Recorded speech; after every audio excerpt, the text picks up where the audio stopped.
하나님,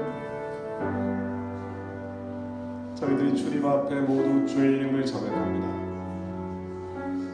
허물 많고 실수 많고 허점 초성인 자들임을 저희들이 고백하지 않을 수 없습니다.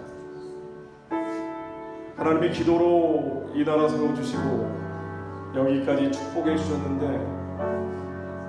주님의 사명 게을리하였고 죽어가는 북한 동족들 외면하였고 편벽한 집에 살며 우리가 남한에서 누리는 풍요와 번영과 안식과 이 땅의 즐거움 영원히 계속하게 해달라고,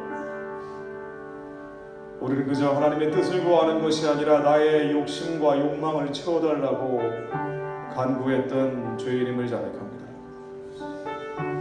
그러나 하나님,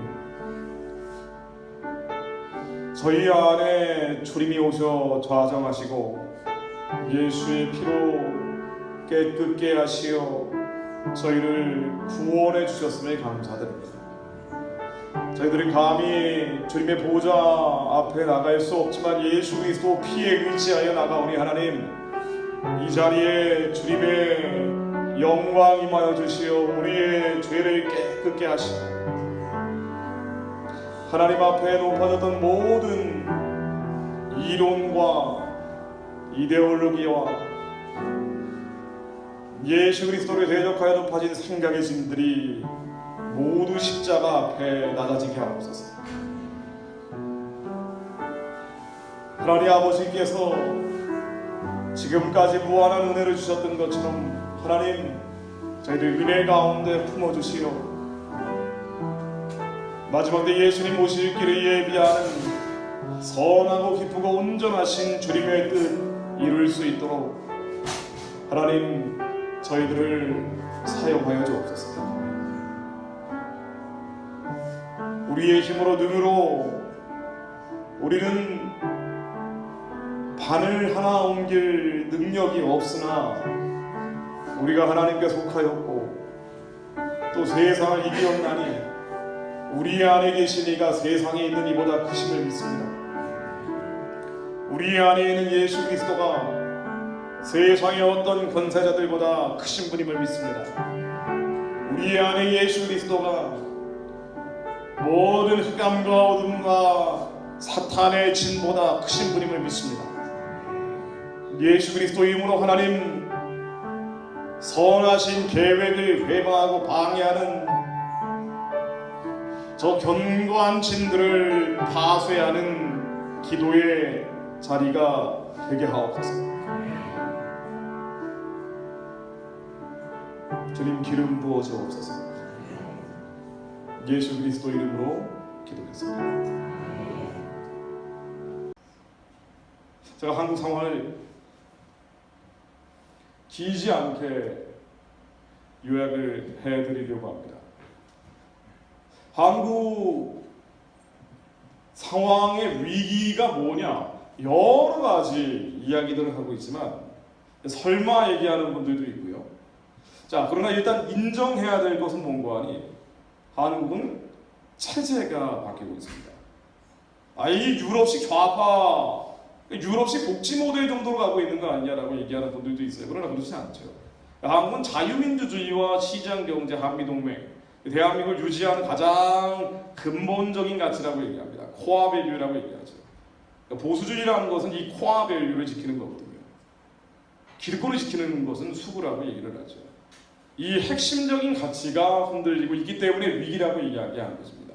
건국 이후에 70년 만에 이 근본 가치가 전체가 흔들렸던 것은 처음 있는 일입니다. 그래서 뭔가 심각하다고 느끼는 거예요.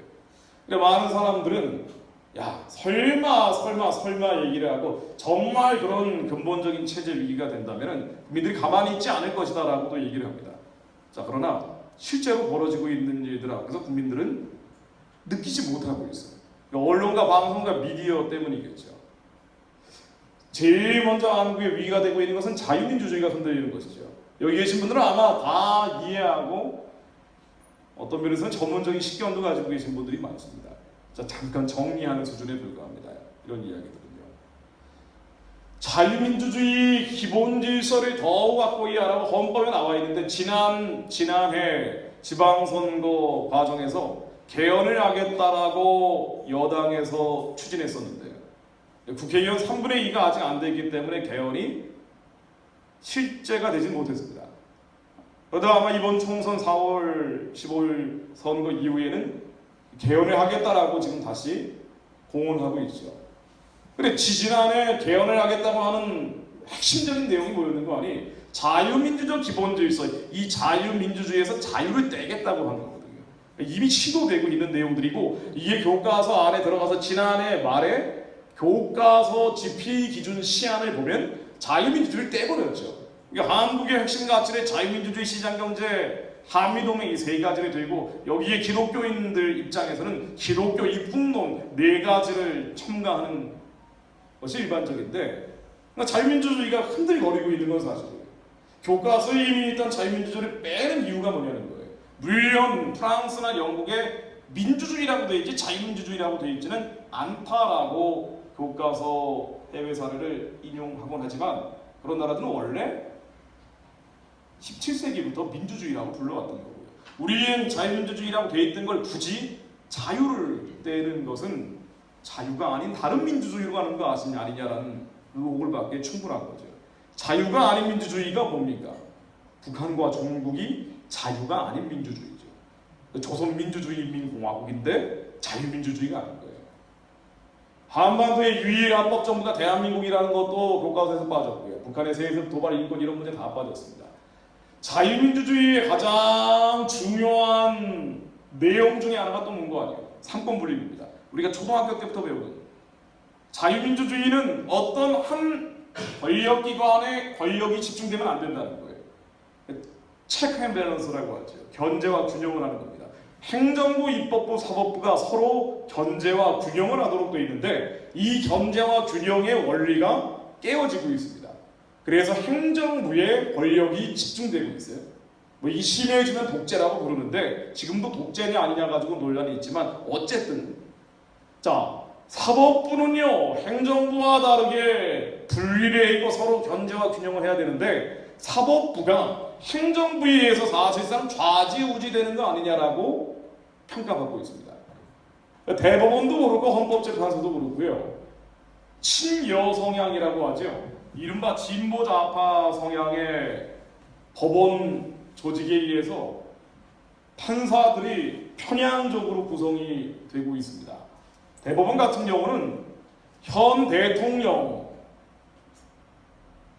문재인 씨가 임명하는 대법관이 앞으로 남은 임기까지 합치면 14명 가운데 13명을 임명하도록 되어 있습니다.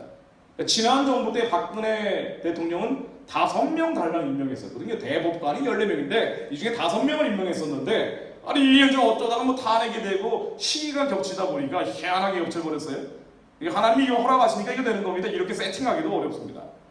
대법관 14명 중에 13명을 현 대통령이 임명하도록 되어 있는 거예요. 92.8%. 다 친여 성향, 진보좌파 성향으로 완벽하게 세팅이 되거든요. 헌법재판소도 마찬가지입니다. 역시 친여 성향. 그러다 보니까 현 대통령이 재판관 9명 중에 8명을 임명하게 됩니다.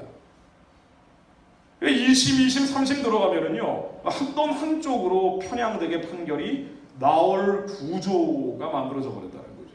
그게 아니라 헌법과 법률에 의해서 원칙적으로 판결해주면 좋겠지만 유감스럽게도 그렇지 못한 사례들이 이미 나오고 있습니다. 예를 들면 백년전쟁이라고 해서요, 이승만 박정희 전 대통령에 대해서 편애하는 영상물인데, 이 백년전쟁을 지난 정부 때 방송통신위원회에서 이거 안 된다라고 제재를 했었거든요. 왜냐하면 어떤 특정 정치인에 대한 평가를 결론으로 사실관계가 맞지 않단 말이에요. 근데 이런 거를 마구잡이로 돌리면 되느냐라고 제재를 했더니, 이 제재가 위법이라고 대법원에서 뒤집어버린 거예요. 사실관계와 상관없이. 자, 삼권분립이라는 자유민주주의의 가장 기본 기능이 마비되고 있는 거 아니냐라는 대표적인 또 하나의 사례가 요즘 논란이 된 공수처입니다. 고위공직자 범죄수사처. 이 고위공직자 범죄수사처가 왜 논란이 되느냐? 삼권분립이라는 게 위협받기 때문이에요. 행정부, 입법부, 사법부는 서로 견제 균형을 해야 되는데 행정부에 너무 많은 권력이 집중된다는 겁니다. 왜냐하면 공수처를 대통령이 사실상 좌지우지흔들게 됩니다. 공수처는 일단 헌법 위반 논란에서 피해갈 수가 없습니다. 아예 위헌이다라고 주장하는 경우도 많아요. 왜냐하면은 헌법에는 수사와 기소를 하는 총책임자는 검찰총장 한 명이라고 규정이 되어 있습니다. 그래서 수사와 기소를 하는 또 다른 기구를 만들려면 제가 예전에도 리저스웨이브 강의를 통해서 말씀을 드렸지만 또 다른 수사와 기소를 위한 기구를 만들려면 헌법을 먼저 바꿔야 돼요. 근데 이 헌법에 나와 있는 유일한 기구가 검찰총장인데 검사를 총관할하는 게 검찰총장인데 아니 이게 검사들을 또 다른 기구에 보내서 수사와 기소를 하는 기구를 만든다는 건 일단 헌법 위반입니다. 헌법 위반됨에도 불구하고 밀어붙이고 있는 거예요. 왜? 대통령과 친인척들이 특수관계자들의 부정부패가 너무 많지 않느냐라고 얘기를 하고는 있는데 사실 이 대통령과 특수관계자를 수사하는 것은 특별감찰관이라는 기구가 이미 있단 말이에요. 이미 있는 기구는 사용하지 않고 새로운 기구를 만든 겁니다. 공수처의 조직은 대통령이 사실상 결정하도록 되어 있습니다. 공수처장은 추천위원회라는 곳에서 2명을 추천하고 이 중에 1명을 대통령이 지명하도록 되어 있는데 추천위원회가 아니 이제 7명이 되어 있는 추천위원회 6명이 다 여당 쪽에서 결정하도록 되어 있어요. 변혁도 이미 민변 성향 사람들이 장악을 했기 때문에 친여 성향이고요. 진보 좌파적이죠. 여당은 말할 나위도 없고 법무장관, 법원행정처장 말할 나위도 없고 야당도 좌우가 나눠져 있기 때문에 사실상 보수적 가치를 가지고 있는 사람은 7명 중에 꼭두각시처럼 1명 끼어있고 나머지 6명은 모두 진보 좌파 성향 사람들이 인사위원회, 이 추천위원회를 구성을 하게 돼 있기 때문에 이 중에 2명을 뽑으면 선거를 하면 당연히 진보 좌파 성향일 거고 그 중에 1명을 대통령이 결정하면 대통령 마음에 맞는 특정 성향을 가진 사람이 공수처장이 됩니다. 근데 이 대통령이 이런 공수처장 어마어마한 권력을 갖고 있는 사람들을 뽑을 때 국회 동의는 필요 없도록 법에 돼 있고 이 공수처법이 이번에 통과가 된 거예요. 공수처 검사는 인사위원회라는 곳에서 구성이 되는데 이 인사위원회는 100% 여당이 결정을 합니다. 이러기 때문에 대통령이 만드는 대통령의 오른팔 같은 조선시대 같으면 포도대장 같은 기능을 한단 말이에요. 이 공수처의 검사들도 현직 검사들은 절반밖에 구성을 못하도록 되어 있습니다. 왜냐하면 이 공수처 이야기가 여당에서 밀어붙인 게 예전에 검찰이 적폐청산하고 있을 때는 문제 삼지 않다가 지금 청와대발 권력형 비리가 자꾸 불거지고 있으니 이걸 검찰이 수사하려고 하니까 검찰 개혁을 해야 된다라고 공수처를 주장하게 된 거란 말이죠. 자, 그러다 보니 현직 검사들은 반 정도 이상을 넘어갈 수 없고 나머지는 변호사 경력이 있는 민간 단체에 있던 사람들, 민변 같은 데라고 볼 수가 있죠. 시민운동에 했던 사람들, 이런 사람들을 구성하도록 되어 있고 임기도 길죠. 9년 정도 임기를 갖도록 되어 있습니다. 그리고 이 공수처가 수사하는 대상들이 너무 넓어요. 비슷한 이유들이 해외에 있지만 홍콩이나 싱가포르에 있다고는 하죠. 물론 우리하고 법체계가 다른 대립법계가 아닌 영미법계인데 이런 데는 부정부패 사건만 다루거든요. 중국에 있는 고위공직자 범죄수사처하고 비슷한 기구가 있습니다. 시진핑이 정적 제거할 때 쓰는 기구가 있어요. 이러한 사건을 담당하는 곳도 부패 사건만 다루는데 우리는 부패 사건뿐 아니라 범위가 너무 넓은 거예요. 직권남용, 직무유기, 기타 등등 여러 가지 범죄들. 근데 직권남용, 직무유기는요 공무원 같은 경우 코에 걸면 코골이고 귀에 걸면 귀걸이란 말이에요. 이러니까 이게 특정 정치 성향 사람들로 구성되어 있고 대통령이 칼자루를 부여해주는 공수처장은 직권남용, 직무유기라는 이유로 그야말로 고위공직자들에 대해서 어마어마한 영향력을 발휘할 수 있게 되겠죠. 자, 수사 대상이 가장 논란이 됩니다. 수사 대상이 행정부, 입법부, 사법부 3권이 분립되어 있어서 사법부나 입법부에 대해서는 영향을 주지 말아야 되는데 대통령과 국회의원도 수사를 할 수가 있고요. 대통령도 수사를 하니까 공정하지 않느냐라고 하지만 그러나 대통령은 수사를 해도 기소는 못합니다. 그런데 이 대통령이 임명한 사람이 어떻게 대통령을 제대로 수사할 수 있겠어요? 자, 그리고 이게 국회의원도 여당 국회의원들은 수사하기가 어려울 것이고 야당 국회의원들만 수사하지 않겠느냐라고 우려가 나오는 거죠. 그리고 가장 논란이 되는 게 바로 판검사들을 수사뿐 아니라 기소할 수 있게 되는 거예요. 그럼 이 판검사들이 고위공직자 범죄수사처에서 직권남용 직무유기에서 판결을 헌법과 법률에 의해서 독자적으로 해야 되는데 양심에 따라 해야 되는데 직권남용 직무유기라는 이유로 공수처장이 잡아다가 감옥으로 보낼 수 있게 해놓으면 권력의 눈치를 보죠. 어떻게 헌법과 법률에 의해서 양심에 따라 재판을 하겠냐 말이에요. 심지어 예비역 장군들, 현역 장군들까지 수사를 할 수 있도록 해놨기 때문에 이 장군들은요 헌법에 너무나 많은 한국 헌정사의 부작용이 있었기 때문에 정치적 중립은 반드시 지켜야 된다라고 못을 박아놨는데 정치적 중립을 이제 지키기 어려운 상태로 갑니다. 직권남용 직무유기를 걸어버리면은 현역 장군뿐 아니라 예비역 장군도 영향을 받기 때문에 그러면 어떻게 되겠냐 말이에요. 권력의 눈치를 안 볼 수가 없는 거예요. 그래서 7천여 명의 총리와 장차관, 판검사, 고위경찰 이 고위공직자의 사정권을 공수처가 장악을 합니다. 특이한 건 뭐냐면요, 나중에 들어간 독소조항이라고 얘기하는데, 자 이번 청와대발 권력형 비리 의혹 사건들이 불거진 것은요 법원의 판결이 나오기 전입니다.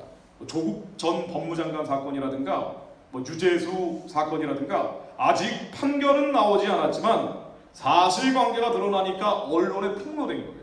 자, 그런데 이런 일들을 막아버렸습니다. 공수처가 수사하는 사건은 언론에 절대로 발설할 수 없도록 불가 조항을 집어넣습니다. 그래서 얼마든지 권력형 비리는 공수처가 원하면 덮어버릴 수가 있습니다. 절대로 언론에 발설하면 안 되죠. 심지어 검찰이 수사하던 사건 중에 공수처와 관련된 사건이 있으면 공수처가 가져갈 수가 있어요. 그리고 덮어버릴 수가 있습니다. 이 공수처가 나오면은 권력형 비리는 수사할 수가 없는 거예요. 본인이 원하는 겁니다. 자, 자유민주주의라는 게 흔들리고 있는 대표적인 사례를 들어봤습니다. 시장 경제라는 가치도 흔들리고 있습니다.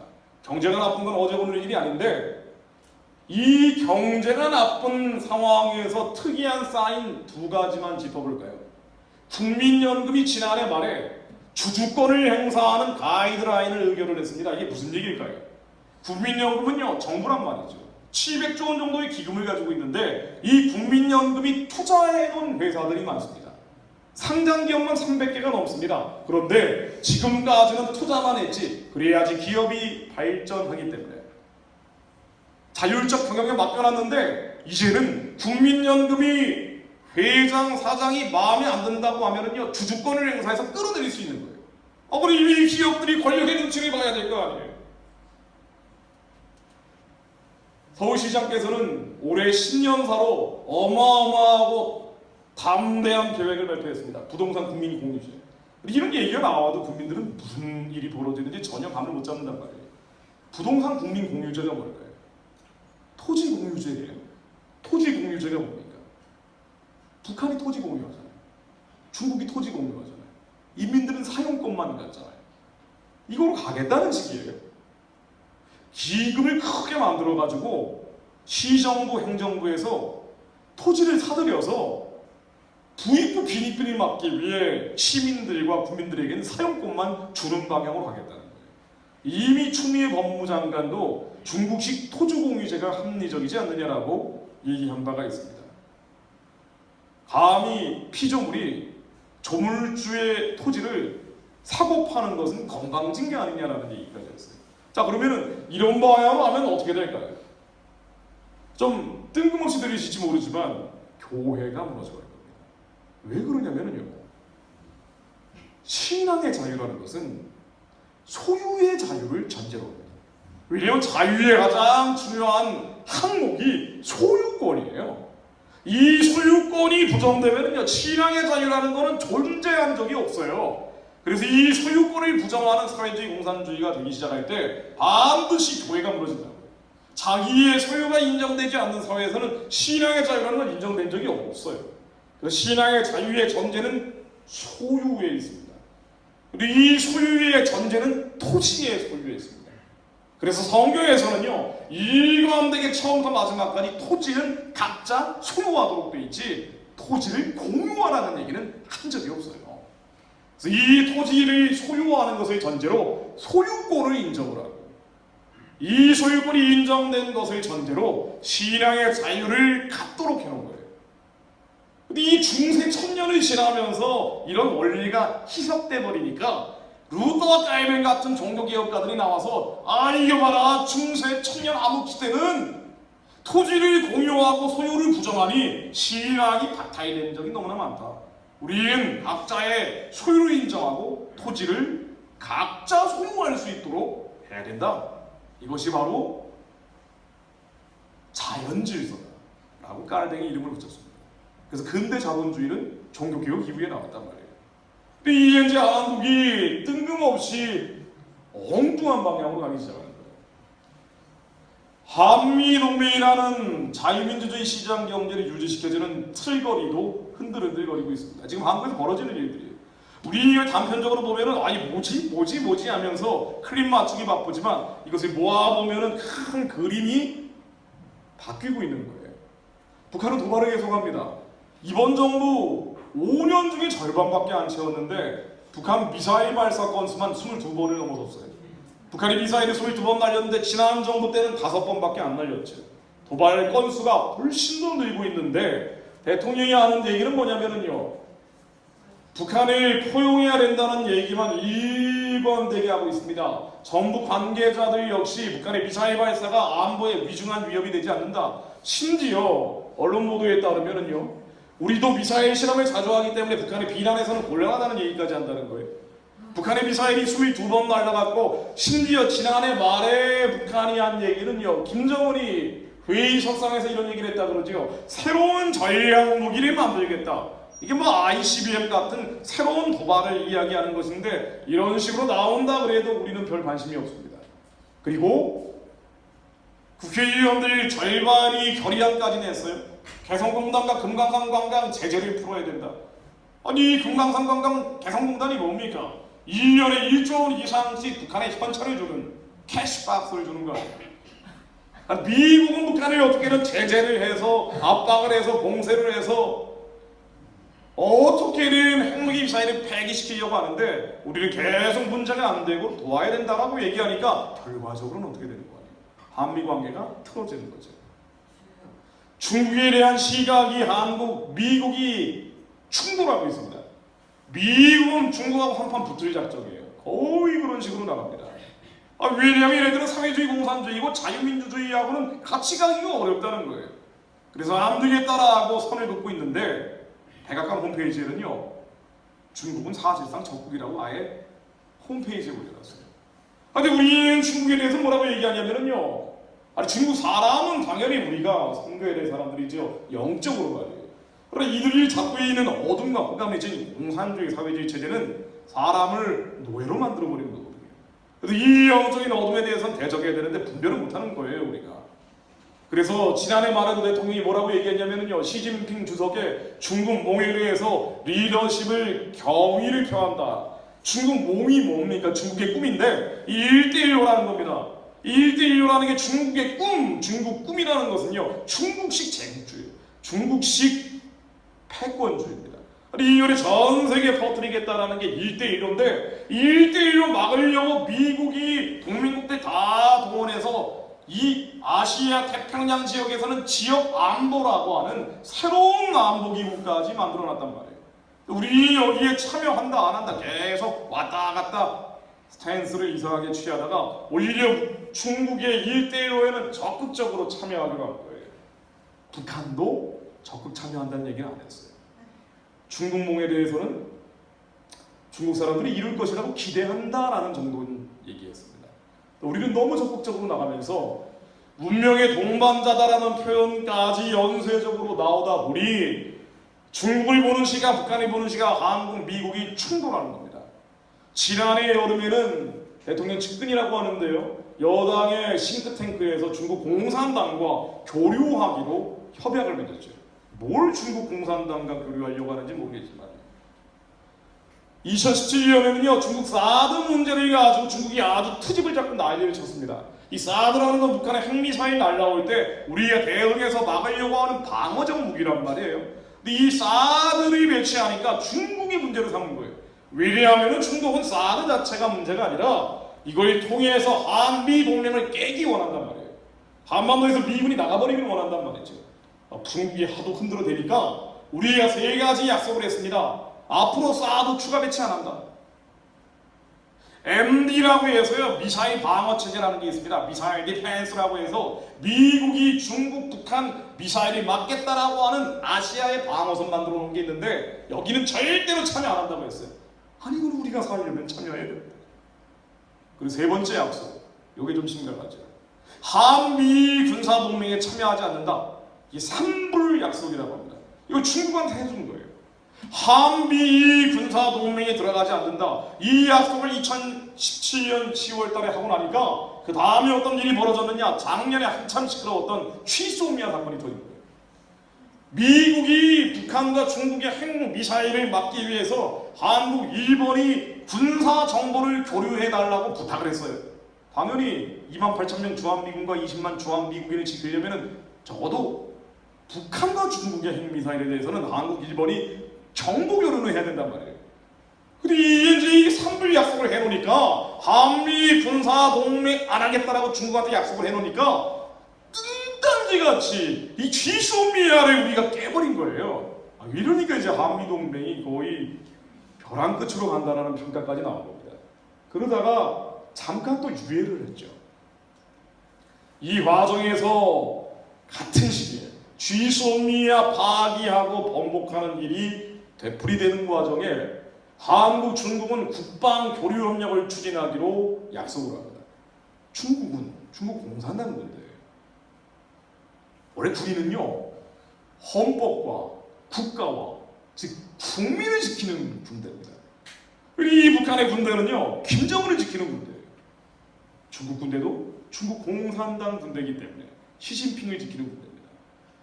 아니 6.25에 대해서 사과도 하는 중국 공산당하고 교류협력을 하기로 추진을 해놓고 외교안보에 가장 큰 영향력을 미치고 있다고 하는 대통령 외교안보 특보한다는 양반은 한미동맹 끝내야 된다라고 공공연히 얘기하더니 지난해 말에는 중국의 왕이 외교부장이 오니까 북한의 비핵화가 이루어지지 않을 것처럼 얘기하면서요. 북한 비핵화, 핵무기 폐기하는 거 이런 거 우리하고 상관없다고 얘기하는 건지 뭔지 모르겠어요.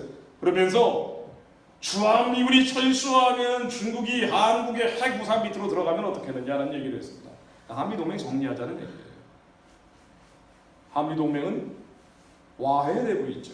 아직은 깨지지 않았지만 우리 이게 이제 외국에 있는 특히나 영미권에 있는 사람들 마이클 로슨이라고 유명한 한반도 문제에 대해서 얘기하는 분입니다.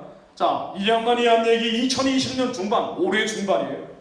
올해 중반쯤 되면 한국은 중국의 영향력 아래 편입될 것이다. 이게 뭘 의미합니까? 우리가 중국의 영향력 아래 편입된다는 것은요 예전 조선시대 청나라 밑으로 들어간다는 것과 유사한 것이기도 하지만 지금은 좀 더 심각합니다. 한국의 중국 공산주의 밑으로 빨려 들어간다는 것인데 그러면 한국 교회도 중국 교회 비슷하게 몰락해 간다는 얘기예요. 아니 세계에서 인구 대비 선거가 제일 많이 보내는 나라가 이렇게 되면 되겠냐 말이에요. 여기에 방위비 분담금 문제가 터진 거죠. 미국은 한국과 의리가 없다라고 보는 거예요. 아니 이 나라가 동맹인지 아닌지 모르겠는 거예요. 해외에서 미국인들, 미국 군인들 지금도 테러와의 전쟁하면서 많이 죽어나가는데 한국 사람들은 전혀 동맹국으로서 의무를 이행하지도 않고 아니 그저 해봐야 한국에서는 북한, 중국이 우리의 적임에도 불구하고 자기들은 친구라고 얘기하고 있으니 도대체 이 동맹을 유지해야 되느냐라고 의구심을 갖고 있죠. 이러던 과정에서 트럼프 아주 현실적이고 실용적인 사람입니다. 방위비 분담금 주한미군이 쓰는 돈인데 이걸 5배로 올려버린 거예요. 그랬더니 여당 측이 주도하면서 절대로 낼 수 없다. 방위비 분담금 낼 수 없다. 근데 사실은 방위비 분담금이 문제가 아니고 이미 한미동맹은 갈기가 찢겨진 상태예요. 자, 이런 상황에서 여당이 결의안을 내기 시작합니다. 지난해 말에 나왔던 결의안들입니다. 아니 방위비 분담금 이렇게 낼 수 없다. 아니 뭐 분담금을 많이 내고 적고 내고 간에 이 배경을 이해해야 되는데 이 배경에 대해서는 전혀 얘기하지 않고 차라리 미군 나갈 테면 나가라. 여당 원내대표도 국회 비토권, 방위비 분담금 이렇게 낼 것이면 우리는 아예 비토권 절대 내지 않는 결의안을 하겠다라고 얘기를 했어요. 여당의 대권 후보로도 거론되고 있는 유시민 씨 같은 경우는 지상군은 다 철수하라고까지 얘기를 합니다. 그리고 이 한미동맹이 어디로 갈지 모르는 거예요. 자, 이게 언제 결정되느냐면요, 4월 15일날 결정되겠죠. 이번 총선에 자유민주주의가 어디로 갈지, 시장경제가 어디로 갈지, 한미동맹이 어디로 갈지, 대한민국의 핵심 가치 세 가지가 어디로 갈지 판가름 날 겁니다. 여기에 대해서 여당 원내대표가 하는 얘기 한번 들어볼까요? 이 총선이라는 것은 단순한 정권이 바뀌느냐 바뀌지 않느냐 이 사안이 아니고 사회적 패권의 교체다. 저는 언론에 있던 사람이기 때문에 말의 의미를 분석을 합니다. 사회적 패권의 교체가 뭐예요? 사회적 패권의 교체. 한번 의미를 해보시죠. 이 선거를 이기기 위해서 이번에 선거법 개정안을 통과시킨 거예요. 근데 선거법 개정안이라는 건 뭐냐면은요, 뭐 언론방송 미디어에서 엉뚱한 얘기만 해야 되니까 뭔지 들어보면 볼수록 무슨 얘기인지 모르겠단 말이에요. 무슨 얘기인지 아시겠습니까? 뭔가 여당에게 유리하게 바뀐 것 같긴 한데, 자, 선거법은요 어떤 나라도 제1여당과 제1야당이 합의를 합니다. 아니 이건 싸움의 규칙이기 때문에 규칙을 파트너하고 합의를 해서 정해야 된단 말이에요. 그런데 이번은 선거법 개정안은 제1야당이 결사반대하는데 친여성당의 꼬마정당 4개를 데려다가 통과시킨 거예요. 이런 사례는 적어도 자유민주주의에 없습니다. 또 하나, 1987년 민주화가 되고 나서 대통령과 국회의원을 뽑는 근본 선거제도를 뜯어고친 첫 번째 사례입니다. 이렇게까지 근본적으로 뜯어고친 적은 없어요.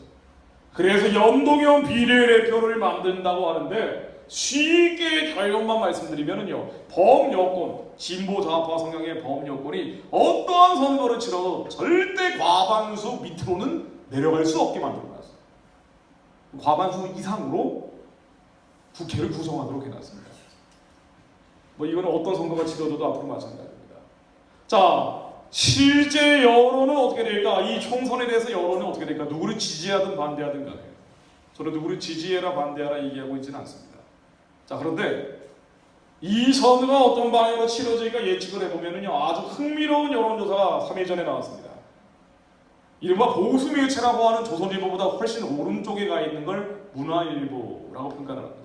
여기에서 여론조사를 했는데요, 대구 경북 지역의 한국당과 민주당의 지지도 격차가 11% 정도 난다.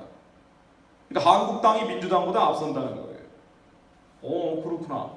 근데 그렇구나가 아니고요, TK 지역은 자유한국당의 아지트 같은 곳이에요. 지난번 대선 같은 경우는요, 한국당과 민주당 지지도 격차가 홍준표, 문재인 두 사람 간에 25.3%가 났습니다.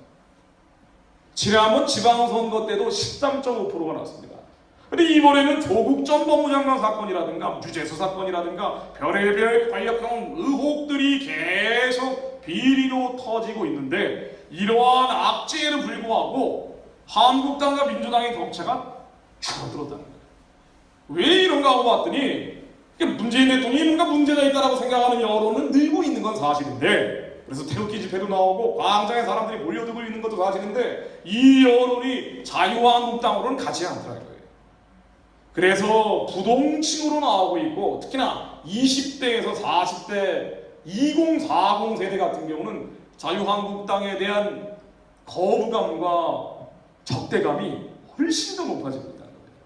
아니 뭐하는 거야? 나는 망해가는데 저들은 뭐하고 있냐 말이야. 선거법 개정안이나 공수처법 통과되는데 단 한 번도 제대로 된 대응 안 하고 해봐야 당대표가 단식하고 삭발하는 거 말고는 들어본 게 없다는 거예요. 이런 식의 반응들이에요. 제 생각이 아니고요.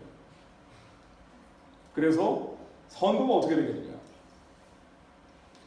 이번 4월 총선은 눈에 보이는 현 구도대로라면 아마 여당이 승리할 가능성이 매우 높습니다. 그럼 그 다음에 어떤 일이 벌어지는지 한번 예측을 해봐야죠. 여기서부터는 제가 예측을 해야 됩니다. 첫 번째입니다. 차별금지법이 통과될 겁니다. 이건 거의 막기가 어려울 것 같아요. 물론 이 구도대로 선거가 치러지면 근데 정치는 생물이기 때문에 언제나 선거 전 많은 사건들이 일어나고 이번 4월 총선 전에는 더 많은 사건들이 일어날 겁니다. 자, 그런데 지금 현 단계에서 앞으로 예측해보면 차별금지법은 통과됩니다. 이번 정부 2.5년 동안 벌어진 일들이에요. 자, 이에 동성애 관련 입법들이 전국적으로 얼마나 많았는지 예를 드는 건데요. 이걸 교회가 만들라고 동분서주해왔던 거예요. 종교인 과세, 인권조례, 차별금지법 제정 시도, 사회복지사업법 개정, 인권교육지원법, 국가인권위원회법 일부 개정 법률안, 성차별, 성희롱 금지 및 권리구제 등에 관한 법률안, 용인시 인권조례안, 부천시 문화다양성 조례안, 경남 학생인권 조례안, 부산 양성평등 기본조례 개정안, 경기도 성평등 기본조례 개정안. 이거는 쓰나미처럼 몰려왔어요. 그런데 다행히 이거를 반동성애 진영이라고 하는 기독교계에서 필사적으로 막아온 겁니다. 그리고 일부는 통과되고 일부는 저지한 거예요. 자, 그런데 총선 이후에는 뭐 어쨌든 간에 이른바 진보좌파 성향이 더 늘어난다는 거거든요. 지금 구도대로라면. 그리고 제일 수혜를 받는 곳이 어디냐? 정의당을 예를 듭니다. 정의당이 지금 국회의원 6석인데 20석 넘어간다라고 예측을 하는 것도 있어요. 선거법 개정한다는 거예요. 자, 그러면 이 정의당이 의석이 늘어나면 제일 먼저 뭘 하겠다고 얘기하느냐? 제일 먼저 하겠다는 게 차별금지법이에요. 동성애 법입니다. 그래서 김조광수 감독이라고 하는 동성 결혼을 했다고 주장하는 이 사람을 차별금지법 추진위원장으로 임명을 했죠. 그리고 두 번째는 개헌을 시도합니다. 정세균 국무총리 지명자도 다음번 총선 이후에는 반드시 개헌하겠다라고 공언을 하고 있습니다. 지금 현 대통령 같은 경우도 지난달에 다시 한번 강조했어요. 개헌하겠다. 근데 이 개헌안이라는 건 이미 나와 있죠. 제가 여러 차례 말씀드렸습니다. 지난번 지방선거 2년 전입니다. 정확히 얘기하면 2년 9개월 전에 개헌안이 나와 있어요. 여당이 주도한 것과 대통령이 주도한 것 큰 차이 없이 교집합이 있는데, 첫 번째는 성평등 조항이죠. 동성애 조항들을 헌법에 집어넣겠다는 거예요. 그래서 모든 영역에서 성평등, 이것이 젠더 이퀄러티라고 친절하게 설명도 해놨어요.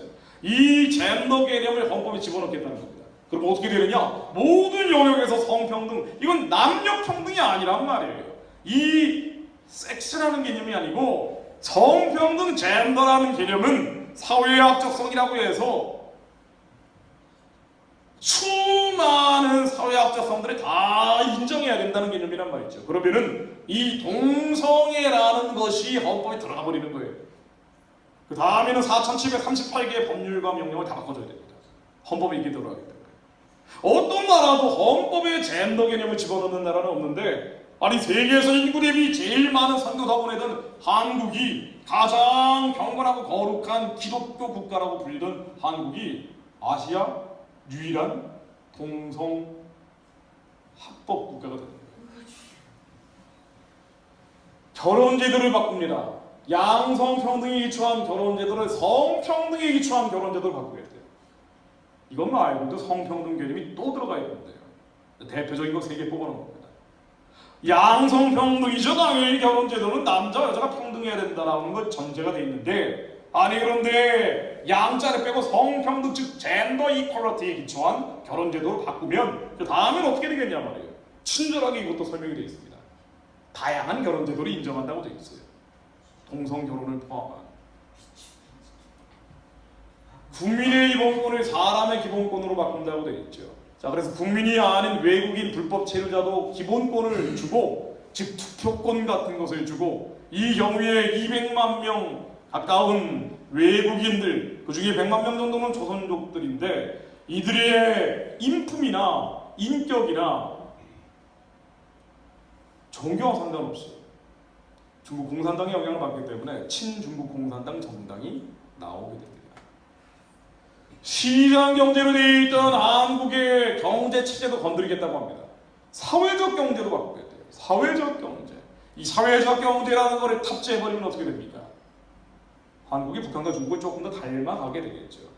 자유민주주의 역시 아까 말씀드린 것처럼 자유가 빠진 민주주의, 그래서 자유민주주의 시장경제, 그리고 대한민국의 젠더 개념과 함께 친이슬람, 친공산당 성향이 들어가게 된다는 겁니다. 자, 그 다음에 세 번째 단계는 총선 이후에 벌어질 일들이죠. 이러다가 연방제 통일까지 가는 거 아니냐라고 얘기가 나오는 겁니다. 이미 현 대통령은 임기 내에 낮은 단계 연방제 통일을 하겠다고 여러 번 얘기를 했었죠. 그 말 한 대로 하는 거예요. 근데 이 연방제 통일까지 가겠느냐? 이거는 사실 남한에서 결정할 수 있는 문제는 아닙니다. 엄밀하게 이야기하면 이 연방제 통일이 되려면은요, 미국이 동의를 해줘야 돼요. 왜냐하면 한미 관계를 바꿔줘야 돼요. 그래야지 연방제 통일로 갑니다. 왜냐하면 이 연방제 통일이 되려면은요, 쉽게 얘기하면 미국이 손을 한반도에서 털어줘야 돼요. 그래서 한미 관계를 끊어줘야, 그래야 북한하고 붙어버릴 수가 있습니다. 그래서 미국이 동의를 해줘야 되는데 그 동의해주는 사인이 이 세 가지 종전선언, 평화협정, 평화체제입니다. 미국이 여기에 동의를 해줘야, 그래야지 연방제 통일로 들어가는 거예요.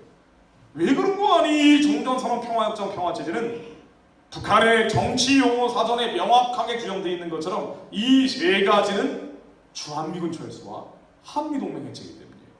이게 돼야 한미 관계가 끊어져야, 그래야 북한도 안심하고 남한하고 연방제 통일로 사랑을 나눌 수 있다는 거예요. 아직은 미국이 종전선언, 평화협정, 평화체제를 동의하지 않고 있습니다. 그래서 연방제 통일까지 가는 것은 지금으로서는 불가능해요.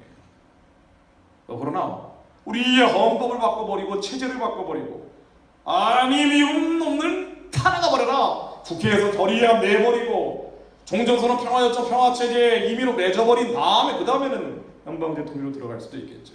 그러나 사전에 그것을 거쳐야 되는 전제 조건, 허들 같은 것들이 있습니다. 자, 이건 지금 한국 상황이고요. 여러분들 다 대충은 아시는 내용들입니다. 들어봐야 답답한 얘기들이에요. 자, 이걸 어떻게 막을 것인가? 왜냐하면요, 이 막아야 된다는 것은요, 누구를 지지하고 반대하고 이 차원이 아니죠. 자유민주주의 시장경제 한미동맹이 유지돼야 교회가 유지되기 때문이에요. 어떠한 나라도 자유민주주의 시장경제가 아닌 곳에서 교회가 유지된 사례가 없습니다. 사회주의, 공산주의에서는 교회는 존재할 수가 없어요. 유물론이기 때문에. 자유민주주의 시장경제라는 두 개의 레일에 따라서 선교와 전도가 가능했던 거예요. 자, 그래서 이 자유민주주의 시장경제 적어도 신앙을 가진 사람이라면 반드시 지켜야 되는 가치입니다. 근데 이걸 어떻게 이 브레이크를 막느냐? 신앙을 가진 사람들 입장에서 제가 세 가지를 말씀드려 볼게요. 첫 번째는 남한 내에서 변화가 일어나는 겁니다. 정치적인 역전이 벌어지는 거예요. 뭐 예를 들면 지금 야당이 지리멸렬하기 짝이 없는데 4분 5열돼서 아무런 힘을 발휘하지 못하고 있는데 이 지리멸렬한 야당이 개혁을 하는 거예요. 그래서 예를 들면 TK 지역에서도 맥을 못 주고 있어요. 근데 TK 지역만큼은, TK 지역 가보면 아시겠지만 거기에 제2야당 자유한국당 국회의원들 이름도 들어본 사람들이 없어요. 3선 4선 된다고 하는데 뭐냐면 지역의 토처럼 있는 거예요. 나라가 망하든 말든 별로 관심이 없는 것 같아요. 이런 사람들 싹 깔아버리는 거예요. 정말 나라 지킬 수 있는 사람들로, 젊은 사람들 위주로 공천을 하는 겁니다. 그러면은 아마 국민들이 마음의 문을 열지도 모릅니다. 가능성만 제가 말씀드리는 겁니다. 또 하나는 통합이죠. 야권이 4분 5열되어 있는데 다 뭉치는 거예요. 반문재인 세력 대통합이라고 그러죠. 이러면 아마 힘을 받게 될 겁니다. 그렇지 않으면 여당 측에서 적어도 일반화해서 말하기는 좀 어렵겠지만 자유민주주의 시장경제를 뒤집으려고 하는 이런 정치적 음모들이 다 폭로돼 버리는 거예요. 감춰진 모든 비밀들이 백일하에 드러나 버리는 겁니다. 대형 비리 사건들이 연쇄적으로 터져버리는 거예요. 그럼 국민들이 민심이 이반되겠죠. 이런 여러 가지 변수들이 있을 수 있어요. 가능성은 있습니다. 그러나 솔직히 말씀드리면 개연성은 높지 않습니다. 그러나 우리는 기도하는 사람들이기 때문에 앞으로 어떤 일이 벌어질지 모르지만 적어도 이런 기도를 해야 됩니다. 하나님, 이 나라의 교회를 해체하고 자유를 박탈하고 국민을 영합하려는 사람들이 하는 게 아니죠. 우리의 씨름은 혈과 육에 대한 게 아니잖아요. 에베소서 6장 12절에 나오듯이 우리의 씨름은 혈과 육에 대한 게 아니고요, 눈에 보이는 것에 대상으로 하는 게 아니라 정사 권세 어둠의 세상 주관자 하늘에 있는 악의 영들을 상대하는 거예요. 이블 스피릿을 상대하는 거예요. 그래서 이 어둠의 영, 흑암의 영, 사단의 영들이 예수 그리스도 이름을 명하노니 그 배후의 역사하는 어둠의 진이 다 깨어질지어다. 적어도 기도하는 사람들은 기도해야 됩니다. 그 사람들이 그런 거 안 해, 그러면 할 수 없지만, 그래 이러한 시도들이 벌어지고 있을 때 본인들도 뭐 하는지 모르는데 가고 있는 사람들이 대단해요. 그 배후의 역사하는 어둠의 영, 흑암의 영, 사단의 진, 자유민주주의 시장 경제를 무너뜨리고 이 나라를 유물로 번복된 세상으로 만들려고 하는 모든 마귀의 계획들이 있어요. 제가 지난번에도 말씀드렸고요. 이 마귀의 계획들은 예수의 이름으로 명하노니 다 깨지죠. 이건 대적을 해야 됩니다. 자, 그런데 제가 솔직히 말씀드리면 이 얘기를 하려고 하는 겁니다. 남한 내부의 변화 가능성보다요, 북한 내부의 변화 가능성이 훨씬 높습니다. 우리 같이 봐야 돼요. 남한이 엉망진창된 것도요, 하나님이 허락하신 겁니다. 우리 이런 지도자들이 만나는 것도 다 하나님이 허락하시는 거예요. 근데 북한이 저 지경이 된 것도 하나님이 허락하신 겁니다. 남한 내부에서 변화가 일어나긴 어렵지만 북한 내부에서 일어나는 변화는요, 훨씬 가능성과 개연성이 높습니다. 우리는 남한 보고 있으면은요, 망해가는 것 같고 끝나가는 것 같고 가슴이 답답하지만, 그러나 더 빨리 망해가고 더 빨리 끝나가는 건 북한이에요. 우리 이걸 정확히 봐야 됩니다. 그래서 남한의 정치적 역전이 일어나는 것보다요, 아니 한국 교회가 전체적으로 회개하면 역전은 내일이라도 일어나지요. 근데 교회가 회개 안 하잖아요. 유감스럽지만 대형 교회들 누나라 깜짝 안 한단 말이에요.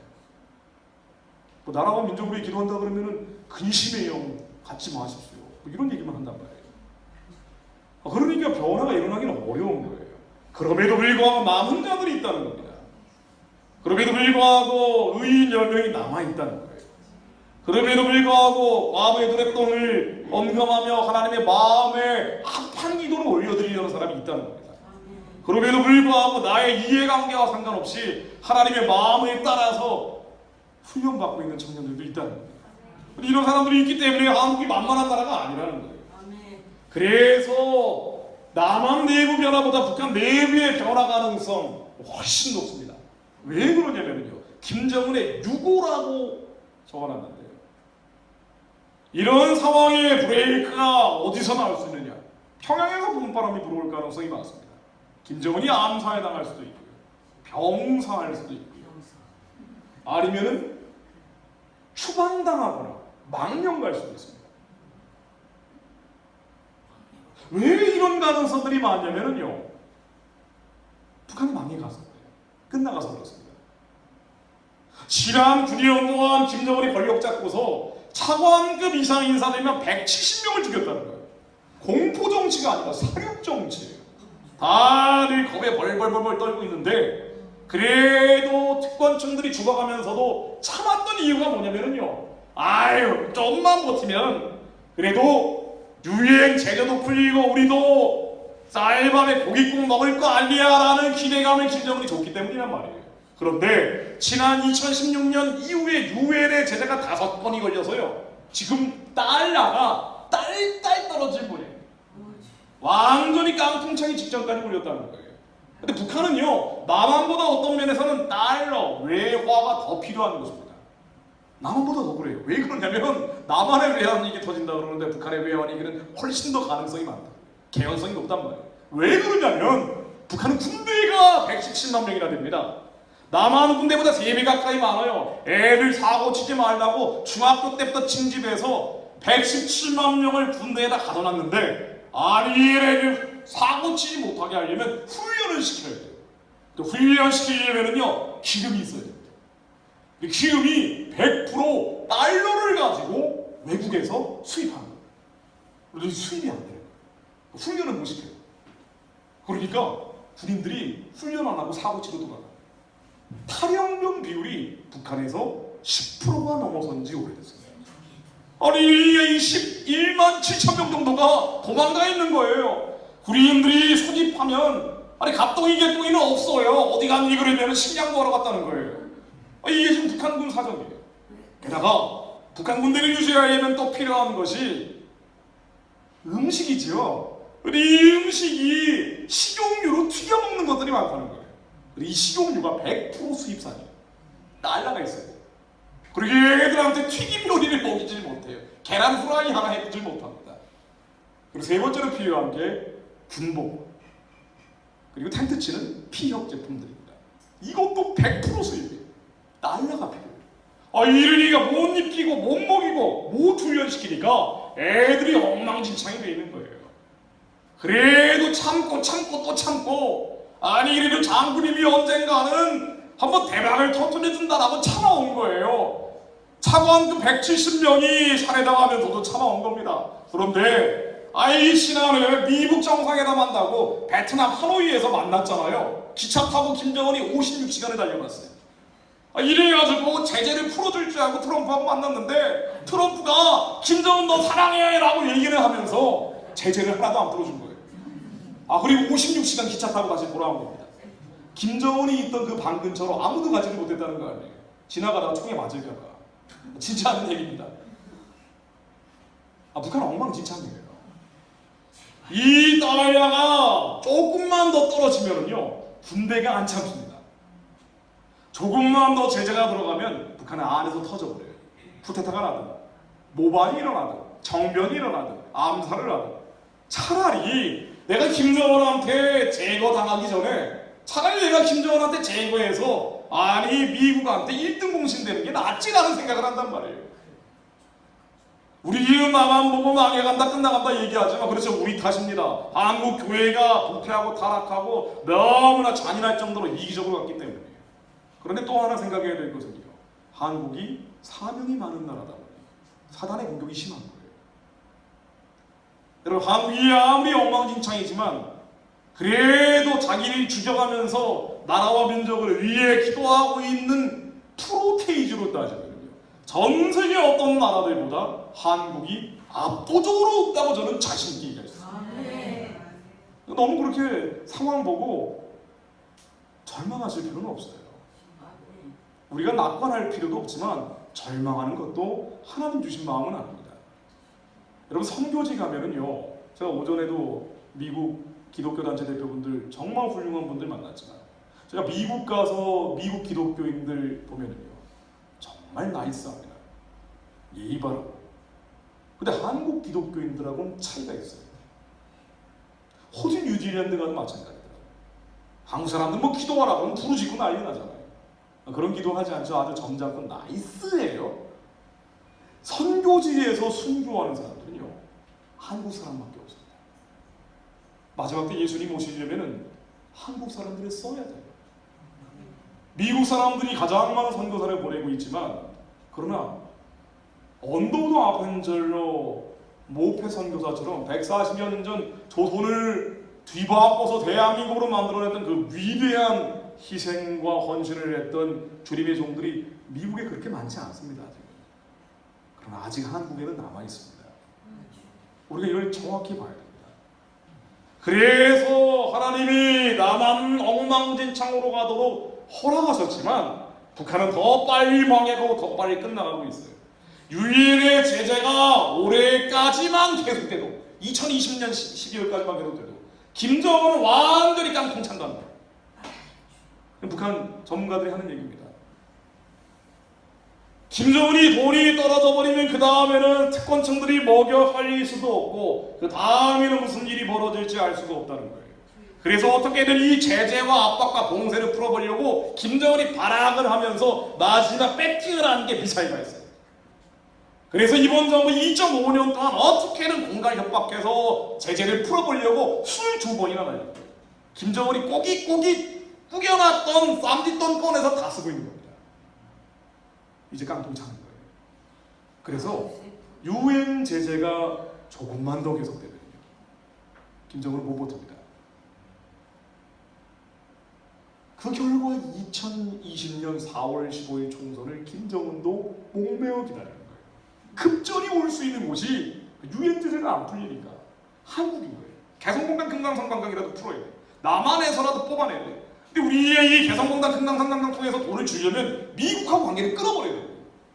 그래서 4월 15일 총선을 통해서 한국에 혁명적 변화가 일어나기를 부추기고 있겠죠. 김정은이 제거되면 어떻게 되는 거 아니에요? 그 다음에는 어떤 일이 벌어질까요? 제가 이거 이름을 하나 붙였습니다. 사이비 종교단체 교주의 원리라고 붙였어요. 여러분, 김정은이 제거된다고 무슨 변화가 있겠느냐라고 의아해하는 분들도 있습니다. 그러나 그렇지 않습니다. 사이비 종교단체에서 교주가 사라져버리면요, 그 대안이 없는 경우 손발도 잘려버립니다. 김정은은 북한의 모든 정보를 독식하고 있는 피라미드의 장점이 있어요. 남한의 간첩이 5만 명이나 된다고 황장엽 씨가 증언했다고 하는데, 그 간첩 명단을 다 알고 있는 사람은 김정은밖에 없습니다. 김정은이 권력의 자리에서 물러나게 되면요, 남한의 각계각층에 있던 북한 정권에 목매어서 뛰어다니고 있던 사람들, 그 다음부터는 각자 고생하는 단계로 갈 거예요. 우리가 성경에서 보면은 기도원의 300용사에게 하나님이 기름 부어주시니까 12만 8천의 미디안 전사들을 쳐서 무찌르죠. 근데 이때 어떻게 합니까? 미디안 전사 12만 8천이 각자 동무들끼리 치고받고 싸우다 망해버려요. 김정은이 제거되면은요, 그 다음에는 남한의 대한민국의 자유를 박탈하려고 하던 사단의 영에 잡혀있던 사람들, 동무들끼리 칼로 치고 받으며 스스로 무너져 갈 겁니다. 남한이 하루아침에 좋아질 수는 없을지라도, 그렇죠, 우리의 죄가 있기 때문에 하루아침에 좋아질 수는 없어요. 그럼에도 불구하고 숨 쉴 틈이 나옵니다. 그래서 북한의 김정은이 권력의 자리에서 빨리 내려와야 됩니다. 우리는 뭘 기도하는 거 아니요? 김정은이 암살에 당하기 바란다, 뭐 이런 기도하기는 좀 그렇잖아요. 우리는 영적인 싸움을 하는 사람들이에요. 혈과 육의 싸움을 하는 사람들이 아닙니다. 북한을 잡고 있는 것들이 있습니다. 우리가 만일 조폭 사무실에 들어가면 여기서 조폭 사무실을 잡고 있는 캄캄한 분위기가 있을 거예요. 그 지역에 있는 정사권세 어둠의 세상 주관자들, 만일에도 단계가 있다는 거 아닙니까? 북한을 잡고 있는 저 공중권세 잡은 자들, 예수 그리스도의 명언이 다 깨어질지어다. 공산주의, 사회주의, 주체 사상이라는 저 어둠의 진, 우리 깰 만한 때가 아니면 깰 수가 없어요. 예를 들면 30년 전에 북한이 페이퍼할 때 우리 아무리 이거 깨려고 해도 안 깨진단 말이에요. 이제 거의 다 망해가는 거예요. 거의 다 끝나가는 겁니다. 이제는 한 방만 쳐버리면 무너지기 직전이란 말이에요. 우리는 육의 눈으로 보면 아무것도 아닌 것 같지만 영의 눈으로 보면 천군 천사들이 헤아릴 수 없이 평양 근처에 다 지치고 있단 말이죠. 이게 국제정세로 나오고 있는 거예요. 우리 영적인 눈을 열어서 이제 때가 됐다. It's time, 이제 때가 됐다. 북한의 어둠과 흑암에 진 사단에 진 예수의 이름으로 명언이 다 깨어질 치게다. 여러분 걱정하지 마세요. 걱정할 시간이 있으면 북한의 어둠에 진이 예수 이름으로 깨지라고 선포하십시오. 저 걱정 안 합니다. 솔직히. 걱정 날 때마다 뭘 하고 있든 밥 먹다가도 걱정나면 속으로 예수의 이름으로 깨버려요. 하나님은 뭘 원하시는 거 아니에요? 우리가 하나님께 속하였고 또 세상을 이기었나니 우리 안에 계신 이가 세상에 있는 이보다 크다는 것을 믿는 자들이 나오길 바라시는 거예요. 그래야 우리가 예수님 오실 길을 예비할 거 아닙니까? 그래야 우리가 하나님께 받은 제사장적 사명을 국가 차원에서 감당할 거 아니에요? 이게 깨져야 한국의 종북주의, 친북주의, 이 주사파 이념에 신들린 사람들 정신 차려요. 어떡할 거예요? 우리 친구고 동생이고 형제고 이 사람들 죽일 겁니까? 이 사람들은 말싸움한다고 못했냐 말이에요. 논리와 이성으로는 설득이 안 돼요. 신들려 있는데 공산주의는 귀신의 문제란 말이죠. 어떻게 말로 설득을 해요? 어떻게 논리로 설득을 합니까? 기도하는 자들은 그 배 위에 있는 어둠의 영 강한 자들을 결박해버려야 돼요. 그래야지 힘을 못 써버립니다. 그러면 어느 날 그랬는지 정신 차리고 나오는 거예요. 새 사람 돼서 새롭게 나라 만드는데 같이 참여하는 겁니다. 선교하는 제사장들. 그래서 사람을 미워하면 안 됩니다. 정말 미워 죽겠는데도 사람을 미워하면 우리는 영적 싸움을 못해요.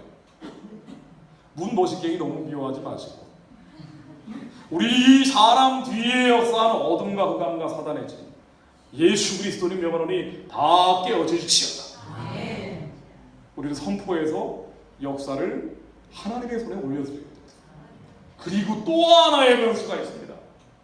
여기까지는 가지 않기를 개인적으로 바라고 있습니다만, 북한 내부의 변화가 일어나는 것 말고 외부의 충격으로 북한이 무너져 버릴 수도 있습니다.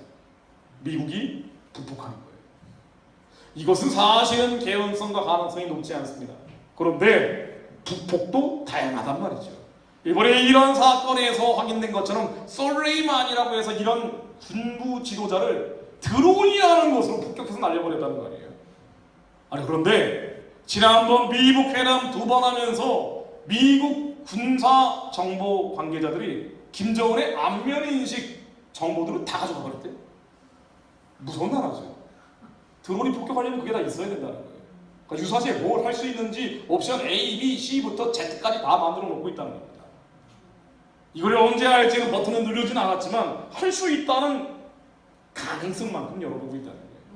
자, 그런데 이게 참 흥미로운 것이요, 어떤 면에서는 매우 인터레스팅한 것이, 이번 3월 2일에는 뭔가 큰 사건이 일어나는 거 아니냐라고 외신발로 나오고 있습니다. 한국 뉴스에서는 거의 나오지 않지만 3월에 뭔가 변화가 일어나고 있는 거 아니냐. 왜냐하면요, 북한은 지금 유엔 제재 5번 걸려서 무역의 90%가 날아가 버린 상태예요. 그러니까 2020년에 승부를 걸어야 되는 상황인데, 이런 북한이 지난해 12월에 김정은 회의체에서 우리 이번에 새로운 전략 무기를 보여주겠다라고 엄포를 놨어요. 이건 사실은요, 김정은이 특권층들에게 한 얘기예요. 조금만 참아라. 내가 이번에 뭔가 새로운 거 보여줘가지고 반드시 제재를 풀어낼 것이다. 그러니 나를 제거하지 마라. 암살할 생각하지 말라고 얘기하는 거나 마찬가지예요. 아니, 이런 상황에서 2월 달이 되면 북한은 동계훈련을 합니다. 겨울철 훈련을 합니다. 원래는 3월 달에 한미연합 군사훈련을 하면서 긴장이 고조됐었어요. 그러다가 북한이 미국하고 타협을 하면서 한미 군사훈련을 잠시 중단했는데, 김정은도 안에서 코너에 몰리다 보니까 새로운 전략 무기를 보여주겠다라고 엄포를 놓은 거예요. 아니, 하기 싫었을 거예요, 김정은도. 이거 안 하면 특권층들이 가만히 있지가 않으니까, 아니 도대체 뭐 하십니까? 국무위원장이 네 똥이지 말이야. 빨리 이 제재를 풀어야 되는데 제재를 풀지 않고 뭐 하고 있냐 말이야. 그래서 뭔가 보여줘야 된단 말이에요. 김정은이 사람 죽이는 것도 한계가 있어요.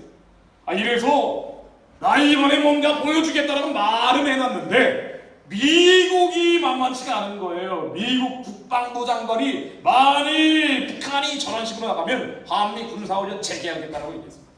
그래서 이번 3월달, 2월달에 예전에 하던 키리조브 훈련이라는 걸 재개할 가능성이 있다는 거예요. 그러면은 2월, 3월에 긴장감이 올라갑니다. 언론, 방송, 미디어에서는 나팔을 불어대겠죠. 전쟁이 아니라 평화를 다오. 한국의 대형계들 모여가지고 한반도 평화를 위한 기도하고 난리 날 거예요. 빨리 미국은 북한에 대한 제재를 풀어라, 돈을 퍼줘라 라고 난리가 날 겁니다. 그럼에도 불구하고 김정은은 돈을 실제로 받기가 어렵습니다. 유엔 제재는 풀 수가 없어요. 유엔뿐 아니라 미국 행정명령, 트럼프의 정치적 결단, 여러 가지로 2중 3중으로 엮여 있기 때문에 북한이 핵무기를 완전히 폐기할 때까지는 풀 수 없는 제재란 말이에요. 이런데 김정은이 안에 코너에 몰리다가 안 되겠다라고 해가지고요, 동해안에다가 미사일 한번 뻥 터뜨렸어요. 심지어 유조선 같은 거, 폐유조선 같은 것을 공해상에 띄워놓고 ICBM으로 평 날려서 버섯구름 일으키면서 우리의 핵능력이 이 정도 된다라는 걸 국제사회에 보여줬습니다. 그러면 김정은 옆에 있는 특권층들은 박수치고 난리 날 거예요. 이제 장군님이 뭔가 한번 보여주시려나 보다. 그래서 암살 위기는 모면할 수 있을지 모릅니다. 그런데 이 3월 달이 어떤 달인 거 아니요? 한국의 총선 국회의원 선거가 있기 한 달 전일 뿐 아니라 미국의 11월에 대통령 선거가 있잖아요. 이 대통령 선거의 가장 중요한 결정이 되는 것이 바로 3월달입니다. 3월에 캘리포니아, 텍사스 16개 주에서 경선이 벌어져요.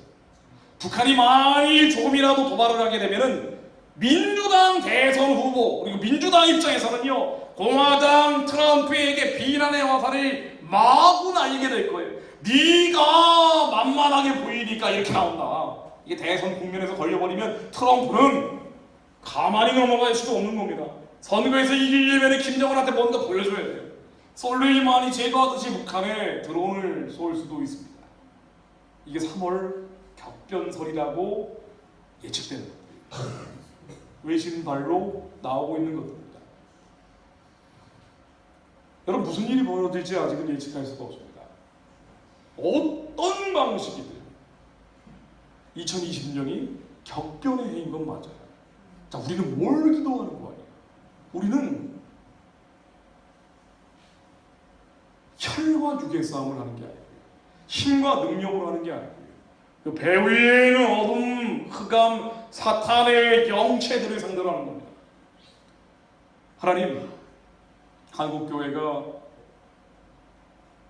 약자들을 돌아보지 않았고 북한에 죽어가는 이들을 눈여겨보지 않았고 남한만 잘 살겠다고 남한만 살겠다고 발버둥 치면서 가짜 평화, 거짓 평화 빠져 여기까지 왔지만 하나님 그래도 은혜를 베풀어 주시오. 우리에게 구원을 허락하신 예수 그리스도께서 북한 땅에 강력으로 임하사 이제 저 공산주의의 진을 깨뜨려 주옵소서. 이제 깨질 때가 됐어요. 우리의 기도가 어느 정도 차오르느냐에 따라서 하나님은 가장 평화적인 방법으로 평양의 우상숭배 체제를 무너뜨리실 겁니다. 우리의 기도가 안 차면 점점 폭력적인 방법으로 가게 될 거예요. 그러나 평양은 설령 미국이 드론을 날리지 않는다 하더라도 유럽연합과 나토에서 계속 나오는 북한에 대한 비판적인 논평을 보더라도 전 세계의 여론에 몰려있는 평양은 오래 버티기 어렵습니다. 설령 한국이 영방의 통일로 잠시 적화 단계로 들어간다 하더라도 북한은 무너질 거예요.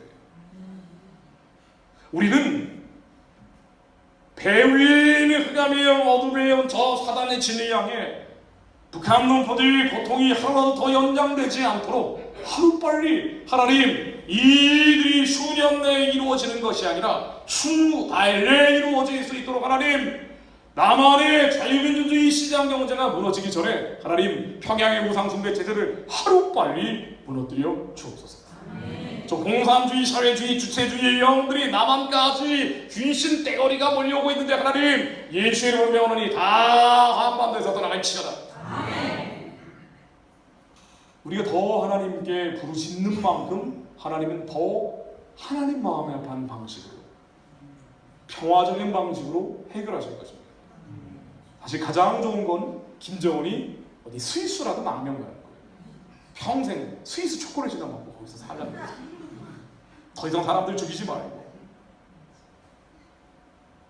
배 위에는 공산주의 신이 빨리 깨지면 깨질수록 한반도에는 큰 변화가 일어납니다.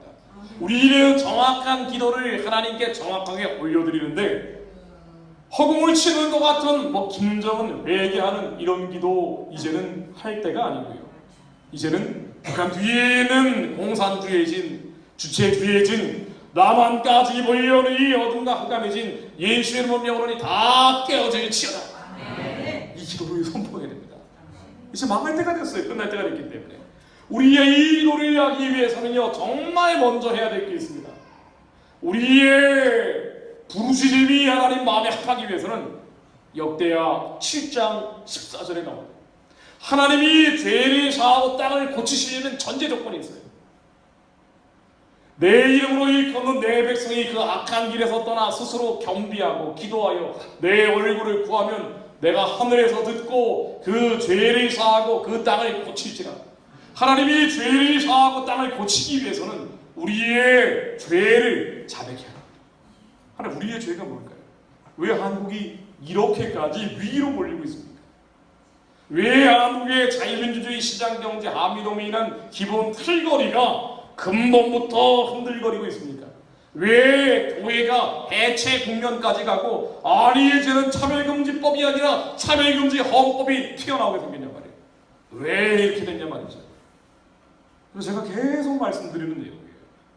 우리가 이걸 악하다고 이해를 해야 됩니다. 그래서 이 악한 일엔 충당을 해야 돼요. 그리고 하나님께 부르짖어야 돼요. 우리가 이 악한 길을 중단하지 않고 이것이 악하다라고 인정하지 않고 이것을 계속하면서 아무리 자유민주주의 시장경제 지켜가려고 해도 하나님이 역사하실 수가 없어요. 이 악한 길이 뭡니까? 이 악한 길이 이거예요. 우리가 북한 동족들 돌아보지 않은 게 악한 길입니다. 북한에서 짐승처럼 피어다니고 있는 사람들 25만 명이래요. 25만 명. 소 한 마리, 양 한 마리, 돼지 한 마리 가격에 2자, 알자, 싼자, 세자, 5자 돼지라고 불리면서 팔려다니는 북한 여성들이 25만 명이라는 거예요. 우리 25만 명 현대판 위안부들이 저렇게 살려달라고 중국에서 피눈물 나게 살고 있는데 버티고 있는데 한국 교회가 이 사람들이 살려달라고 기도조차 하지 않는 거예요. 이 사람들 뿐입니까? 6.25 전쟁 납북자가 몇만 명이에요? 9만 명이 넘는데 전후 납북자가 몇 명입니까? 3,600명이 넘는데 오혜원, 오길련 박사의 두 딸 정치범 수용소에 있는 한국 국적자 김정 선교사를 포함한 한국인 선교사들 북한에 강제 억류당하고 살아있는지 죽어있는지도 모르는 사람들 우리가 살려내야 될 사람들 이 사람들 뿐입니까? 북한의 2,500만 주민들 노예 상태에서 이동의 자유도 없는 사람들 세계 노예 이슈 1등인 북한 세계에서 기독교가 가장 많이 탄압받고 있는 가장 비참한 사람들 아니 이렇게 사람들이 많이 죽어나가는데 우리가 하는 기도가 뭐예요? 우리가 하는 기도가 뭡니까? 이렇게 하나님이 70년 동안 한국교회 부흥시켜주시고 이렇게 많이 축복해 주셨는데 우리 무슨 기도하냔 말이에요. 이런 기도하고 있단 말이에요. 우리가 하는 기도라는 것은요 고자 평화 얘기밖에 없어요. 한국교회에 90%가 들어가 있다는 교단에서 내는 성명들 우리는 평화. 그래서 종전선언 평화협정 맺어달라고 기도한단 말이에요. 북한의 정치범 수용소 얘기 없습니다. 북한에 공개 처형당하는 사람들 얘기 안 합니다. 강제 송환당하는 탈북자들 얘기 안 합니다. 임신한 상태에서 강제로 송환돼서 아이를 낙태당하고 살해당하는 이야기 하지 않습니다. 이 끔찍한 만행 중단하라는 얘기 안 한단 말이에요. 그저 하라는 얘기가 북한에 대한 인도적 지원이라는 이름으로 인도적 지원이 어딨냐 말이에요. 다 체제 지원이죠. 개성공단, 금강산 관광 빨리 열어야 된다. 이게 한국 교회가 내는 북한을 향한 기도예요. 우리 남한의 평화, 이 평화 뭐예요? 이 평화 맨날 얘기하는 평화통일 이게 뭡니까? 남한이 누리고 있는 풍요와 번영과 안식 이걸 계속 연장하겠다는 거예요. 그래서 북한의 악한 지도자와 타협하겠다는 게 이게 평화라고요. 이 평화 기도만 하는 거예요. 이 평화만 기도해요. 그래서 빨리 종전선언을 평화협정으로 대체하자. 종전선언을 맺고 그 다음에 평화협정을 맺어야 된다. 한반도 평화협정을 맺고 종전 상황을 끝내라. 대화해라, 협상해라. 인도적 지원해라, 인도적 협력을 해라. 우리 안에는 북한과 통일과 나라와 민족을 위한 기도, 한국의 초대형 교회들이 입만 열면 하는 기도는 평화예요. 이게 죄입니다. 이걸 일단 그만둬야 돼요. 이거를 회개해야 돼요. 이거 안 하고 자유민주주의 시장경제 지켜가려면 하나님이 도와주실 수 없습니다. 저는 그렇게 확신을 합니다. 왜 그러냐고요? 아니 우리가 이거 계속 지금처럼 말이에요. 평양 정권을 강화하고 무상체제를 지원하기 위해서 인도적 지원이라는 이름으로 평양에 대학 짓고 평양에 병원 짓고 평양에 쌀공장, 국수공장 짓고 고아 운영원 대도시의 평양 특권층들과 당 간부들을 위해서 짓는 것을 계속하면서 남한의 자유민주주의 시장경제를 지켜달라고 해도요 하나님은 안 지켜주실 것이라고 저는 확신합니다. 왜 그러냐면요 우리 힘으로 등으로는 자유민주주의 시장경제를 지킬 수가 없어요. 하나님이 도와주셔야 돼요. 하나님이 개입하셔야 돼요. 하나님이 김정은을 권력의 자리에서 끌어내리셔야 됩니다. 하나님이 미국을 움직이셔야 돼요. 하나님이 유엔과 국제사회를 흔드셔야 된다. 하나님이 하셔야 돼요. 그리고 하나님이 왜 이걸 하시겠냐 말이에요. 하나님은 선교하는 제사장 나라를 만들기 위해서 하신 것입니다. 하나님이 이걸 하시려면요, 우리가 선교하는 제사장 나라에 합당해야 돼요. 적어도 이기심은 버려야 된다고요. 나만만 살겠다는 이 시도한 이기심은 버려야 돼요. 그리고 우리는 나만의 평요, 나만의 번영, 나만의 알량, 이걸 계속 유지하겠다. 악한 지도자와 공존하면서 이것을 누리겠다라고 얘기하면서, 아니 자유민주주의 시장경제는 흔들리는 것 같으니까 이건 지켜달라고 하면 이 철저하게 이기적인 남한 사람들을 하나님은 도와줄래야 줄 수가 없어요. 그렇지 않습니까? 이 나라 자유민주주의 시장경제 지켜서 북한 무너뜨리면 뭐하냐 말이에요. 이 철저한 이기적인 남한 사람들이, 북한 사람들이 저렇게 죽어나가는데 정치범 수용소에 23만 명이 갇혀있고 하루에 기독교인이라는 이유로 북한에서 죽어나가는 사람들, 처형당하고 수용소로 끌려나가는 사람들이 미국 사람들이 조사해놨어요. 미국 국무부에서 2.67명이래요. 하루에 2.67명이 죽어나가는데 나만의 신앙을 가지고 있다는 사람들이 나하고는 상관없어. 우리의 평화, 이 한반도 평화를 위해서 북한 사람들 인권은 한마디도 얘기 안 하는 이 철저한 이기주의자들을 지켜주고 살려주고 키워주고 심지어 북한까지 무너뜨려버려요. 그 다음에 어떻게 되겠어요? 북한은 남한의 노예들이 됩니다. 남한의 만모리즘이 북한에 그대로 올라갈 거예요. 남한의 물질주의가 북한에 그대로 번식을 할 겁니다. 선교하는 나라 안 합니다. 하나님은 이 역사에 개입하기 위해서 저는 확신을 합니다. 천군 천사들 다 풀어놨을 거예요. 평양을 무너뜨리기 위해서 저 주체 사상 공산주의 사회주의, 남한의 엉망진창이잖아. 이거 어딜 가도 왜 이렇게 빨갱이들이 많은지 말이에요. 근데 사실은 별로 놀랄 것도 없어요. 하나님이 천군 천사 다 풀어놨어요. 자중질환에 빠뜨려서 동무들끼리 칼로 치고받고 싸워서 스스로 무너지도록 이미 하나님이 환경 설정 다 해놨다는 거예요. 그런데 왜 하나님이 레디안 고를 안 하냐 말이에요. 한국 사람들이 악한 길에서 떠나길 기다리시는 거예요. 한국의 교회가 제발 나만 살겠다는 이 이기심에서 떠나기를 기다리시는 거예요.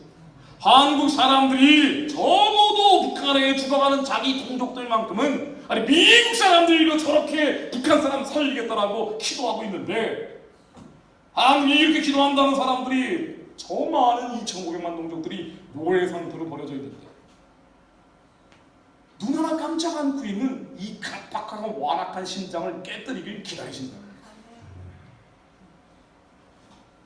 제발 종전선언 평화협정 평화체제 얘기 좀 하지 마.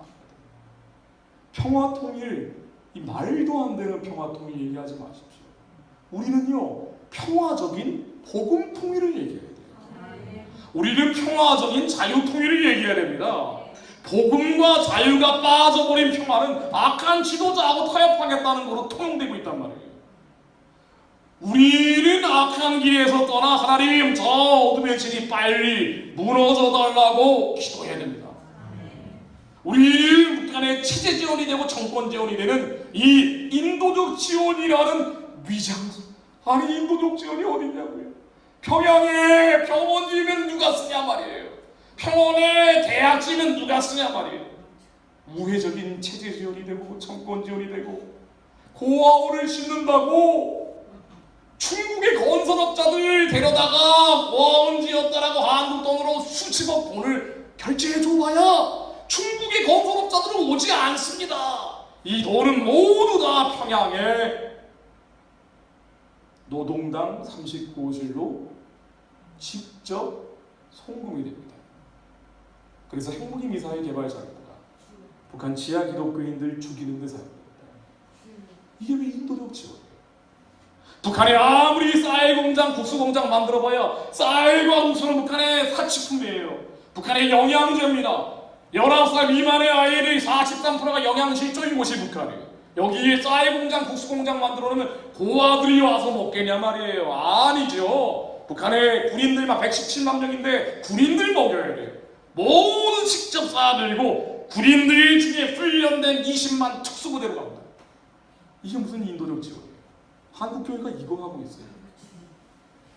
아니 정치범 수용소에서 죽어나간다는 사람들이 이렇게 많은데 굶어 죽는 사람들은 여기에서 하루에도 수많은 사람들이 쏟아져 나오는데 추방지역과 산간지역에서 수많은 사람들이 죽어나가고 있는데 꽃제비들이 죽어나가는데 이 사람들이 살려내려면 해방하고 구원해야 되는데 그리고 이제 때가 됐기 때문에 북한의 우상숭배 체제가 무너지라고 기도해야 되는데 이건 안 하고 더 북한을 제재하고 압박하고 봉쇄해서 저 사람들이 해방될 수 있도록 틀어줘야 되는데 고작 한국 교회가 하는 기도라는 게 북한에 대한 제재 풀어야 된다, 압박 풀어야 된다, 봉쇄 풀어야 된다, 북한에 대한 압박과 제재를 다 풀어라.